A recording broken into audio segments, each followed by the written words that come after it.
two wings to veil my face. I want two wings to veil my feet. I want two wings to fly away. I know the world can't do me no harm. Two wings, I want two wings just to veil my face. I want two wings to veil my feet. I want two wings to fly away. I know the world can't do me no harm. Two wings, I want two wings to veil my face. I want two wings to veil my feet. I want two wings to fly away. I know the world can't do me no harm. Listen to me now.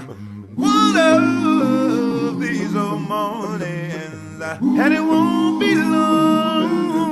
No. You look around here for me, but I'll be gone on home with two wings,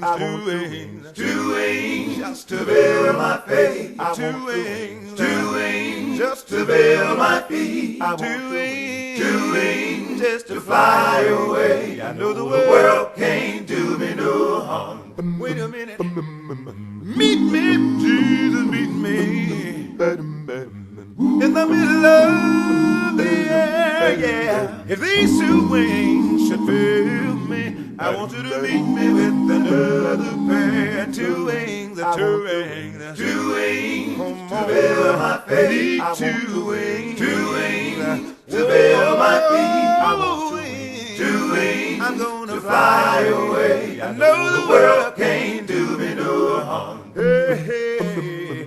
Up in glory, I've got a long white robe. Over yonder, a new pair of shoes. But most of all, I've got a long pair of wings. I'll fly away, spread the news. Two wings, two wings to veil my face. Two wings to veil my feet. Two wings to fly away. I know the world can't do me no harm. They can try to, but the world can't do me no harm.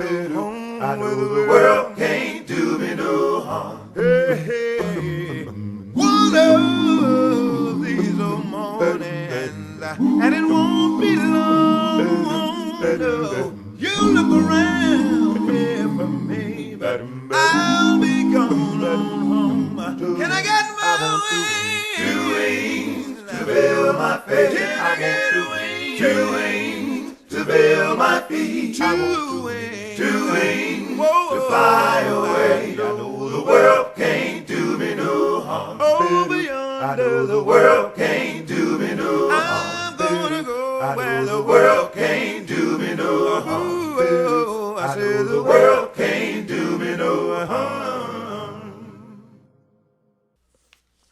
Good morning, brothers and sisters. This is Brother Jerome Faulkner Sr. from the Robbins Church of Christ. I'd like to extend a warm welcome from the Robbins Church of Christ. This morning's topic will be the keys to success for Christians. The keys to success for Christians. I'd like to give some context to this, so let's look at Ephesians 6, where Paul gives several methods and approaches on how to stand against evil. Paul talks about putting on the whole armor of God, and this is certainly good advice. So the first key to success for Christians is this: Christians must fight evil. Christians must fight evil. And there are those who contend that the greatest evil is ignorance, and I agree with that. And we also know that evil feeds on ignorance. Now, there are three types of ignorance. There's lack of knowledge, and that is to say that a person can be brilliant, but they might not have studied geometry, so they won't know much about geometry. There's lack of recognition, and let's look at Genesis 3, where Eve encountered the serpent, but she didn't recognize the serpent and didn't know who sponsored the serpent, and she was deceived, she was tricked. And there's lack of understanding. A person can drive an automobile day in and day out, but never look under the hood. And when the car breaks down, they might have to go under the hood and they might look at the engine, the motor, and not have no clue as to how to repair it or what to do. And that can be trouble. So there are different types of ignorance. let's also look at Luke 4. In Luke 4, we find Satan trying to tempt Christ. And he tries to catch him off guard, tries to trick him.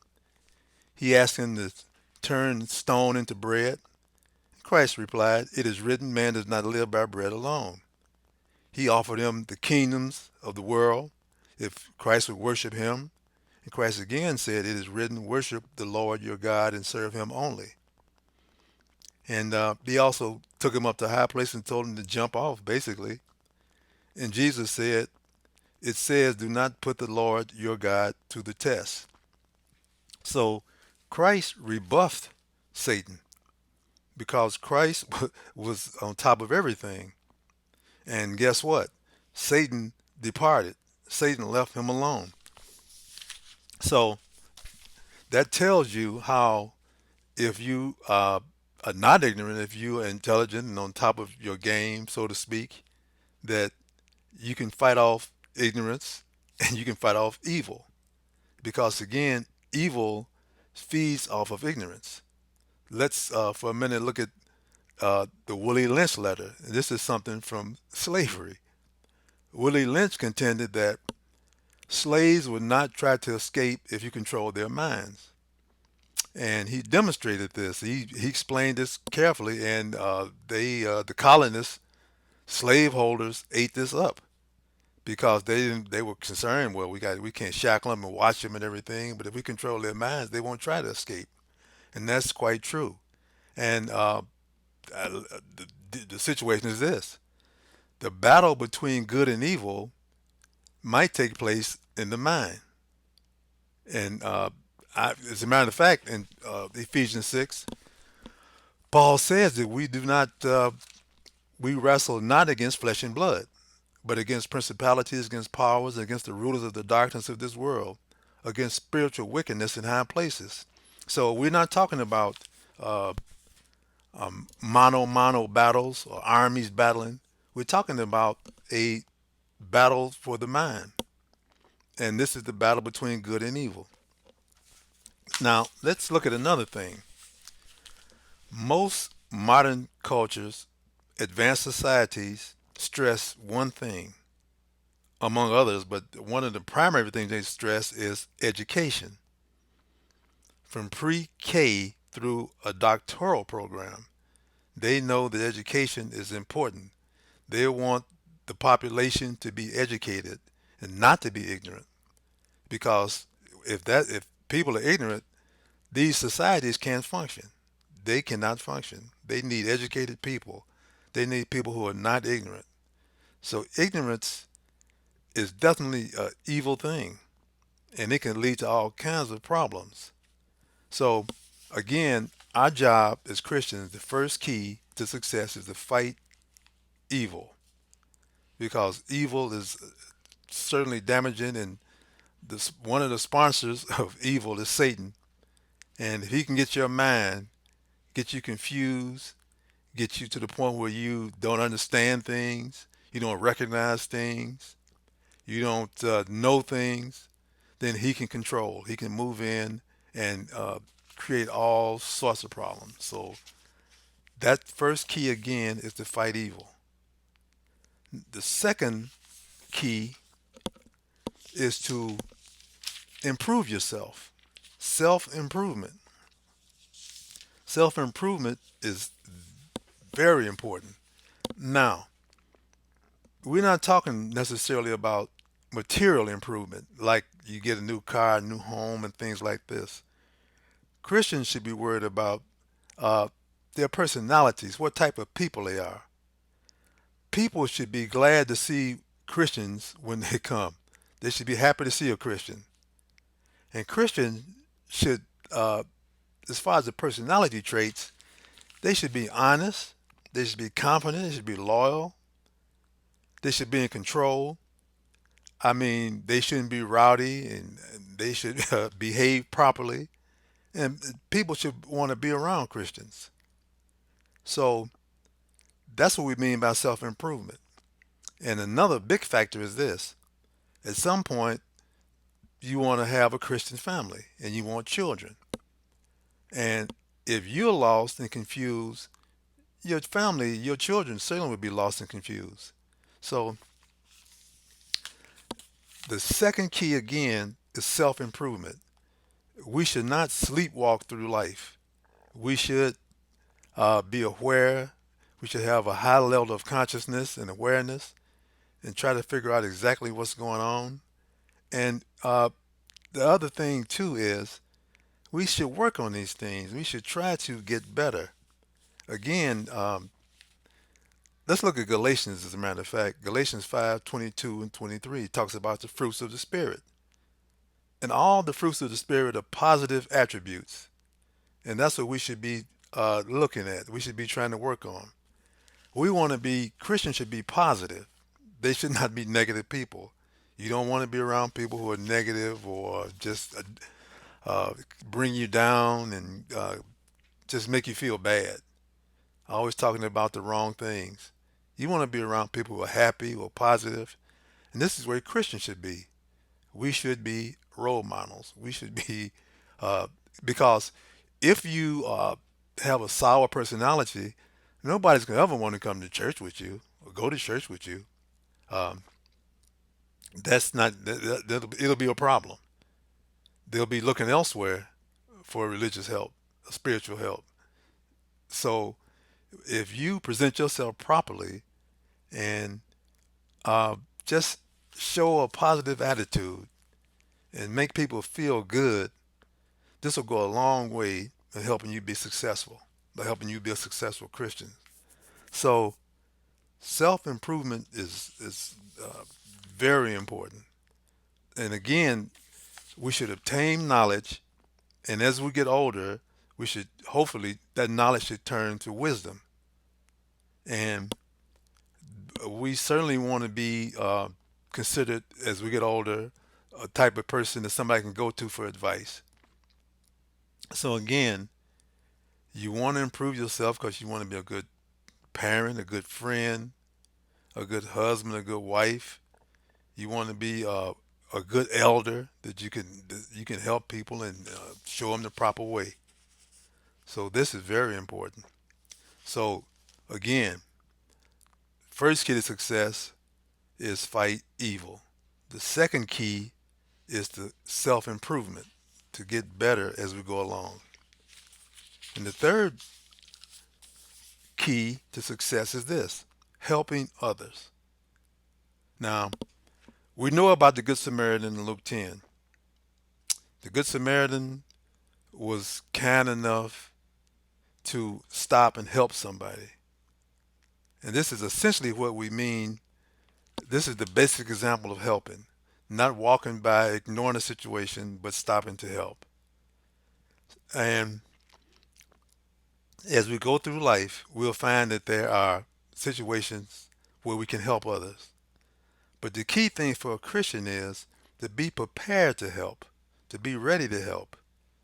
There's nothing worse than going to somebody for some help and they say, well, I'm sorry, but I can't help you right now.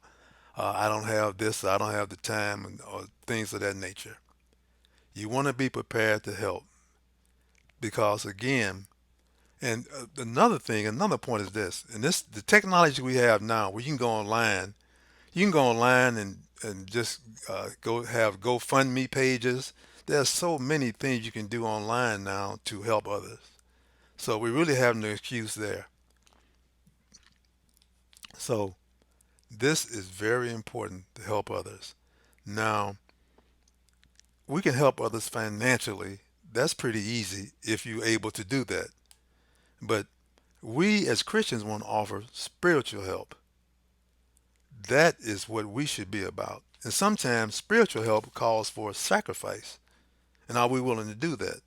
That's the question we have to ask ourselves. Primarily, do you help others or do you give without looking for something back and something in return? Because if that's the case, then you have a selfish motive. So you're really not helping somebody. Um, the other thing is this: do you show empathy? Are you empathetic? Will you sit and listen to a person and just listen, not tell them what to do and complain and all that, but just listen. Let let them get things off of their chest, so to speak. Let them just talk things out. This is very important to give people to be empathetic and also to lend moral support, to sit with them, to be with them, to help them, to be present. Because oftentimes uh, people you need help, and the person they're asking for help from doesn't have the time. They just ran out of money, and that is there's nothing worse than going to somebody and they refuse to help you or they can't help you. There's nothing better than going to somebody for help and they say, "Okay, I got you covered. What do you need? How can I help?" This is great, and this is what Christians should be about. Not necessarily on a material basis as far as help, but spiritually to help, to encourage, to help people, to be empathetic, to give moral support, to be by their side when they need you.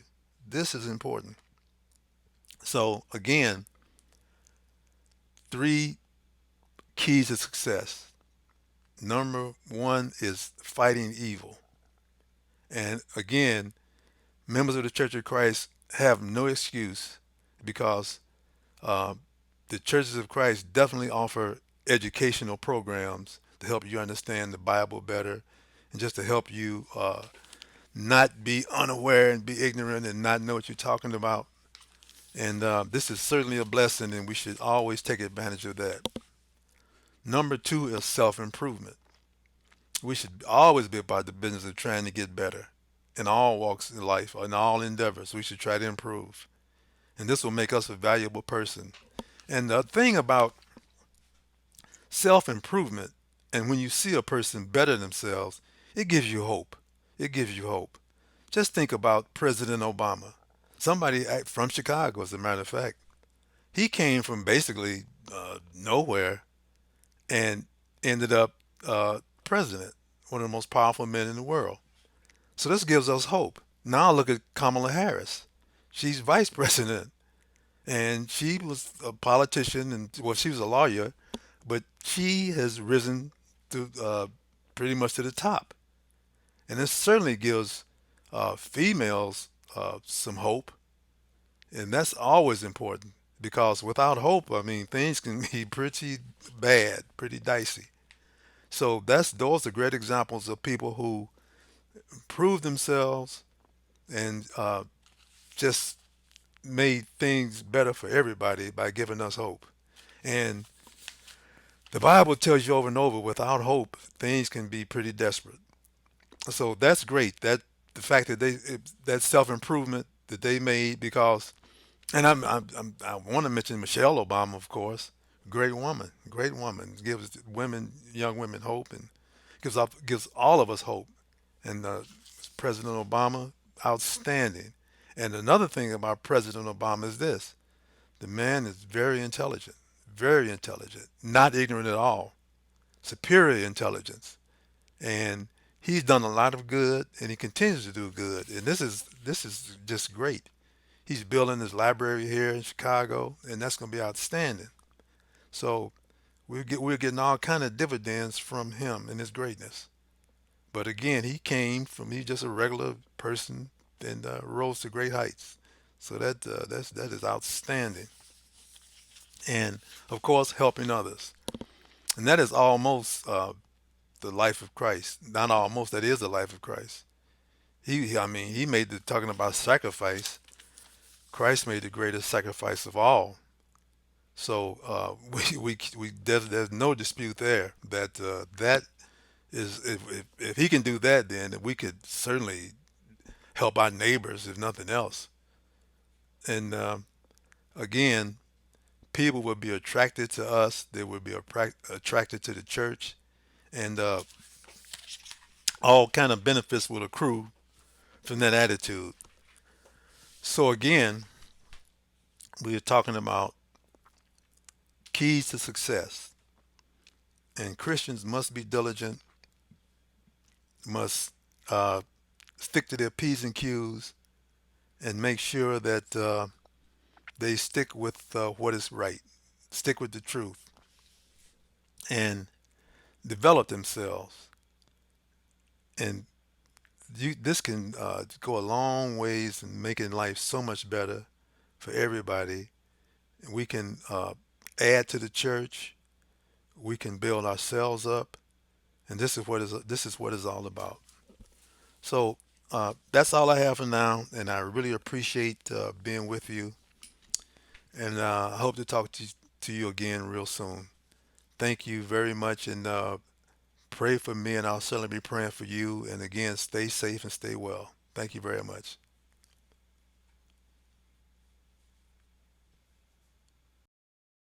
Can't you hear? Can't you hear? Can't you hear? Sunday morning, Church bell toning. do you Can't you hear? Can't you hear? remember Can't you hear? the church bell Church bell toning. every now Can't and you hear? then? Can't you hear? Can't you hear? They were told to let you know Church bell somebody toning. else is gone away. Way over yonder, Burying ground. burying ground. I wonder, can you feel? Can't you feel? Can't you feel? Feel the Can't you feel? spirit moving. Spirit moving, spirit. Can you Can't you feel? feel? Can you feel? Can't The you feel? Holy Spirit moving. Tell me. Can't you feel? Can't you feel? Can't you feel? Can you feel the spirit Spirit moving, moving away? way over yonder, Burying ground. burying ground. And I wonder, can you see? Can't you see? Can't you see? That Can't you see? old hearse will Birds will roll and roll. can't you see? Can't you see? Can't you see? Hearse will roll. Birds will roll and do you do? Can't you see? Can't you see? Can't you see? Can you Birds will roll and see? Rolling away. way over yonder, Burying ground. burying ground. They kept on rolling. Kept a rolling, kept a rolling, kept Till a they rolling. rolled my father. My father to the grave. Wheels kept a rolling. Kept a rolling, kept a rolling, kept a rolling. My brother. My brother to the grave. Kept on rolling. Kept a rolling, kept a rolling, Till kept they a rolled rolling. the Lord. My Lord to the grave. Jesus went Way over yonder. Way over yonder. My Savior went Way over yonder. Burying ground. I wonder, can you hear? Y'all? Can't you hear? Can't you hear? I think I hear Church bell toning. the church bell toning. Can't you hear? Can't you hear? Can't you hear? You hear Church bell toning. Can't you hear? Can't you hear? Can't you hear? hear the Church bell bell toning, toning. and it's way, Way over yonder. Way over yonder. I said away. Way over yonder. Somebody's father. Way over yonder. Over yonder. Way Somebody's over sister. Somebody's mother. Way over yonder.